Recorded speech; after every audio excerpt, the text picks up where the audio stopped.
Hazrat Ibn Umar radiyallahu anhu states, I have met Ibn Sayyad twice. Once when I met him, I said to some of the people, you say that he is Dajjal. They replied, no, by Allah Jalla Jalaluhu. I said, you have proved me a liar. By Allah Jalla Jalaluhu, some of you said, he will not die until he has wealth and offspring more than all others. So he is the same in the view of the people.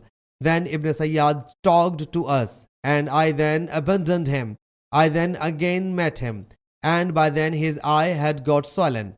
I asked him, what happened to your eye? He said, I don't know. I said, that eye was in your head, and you don't know about it?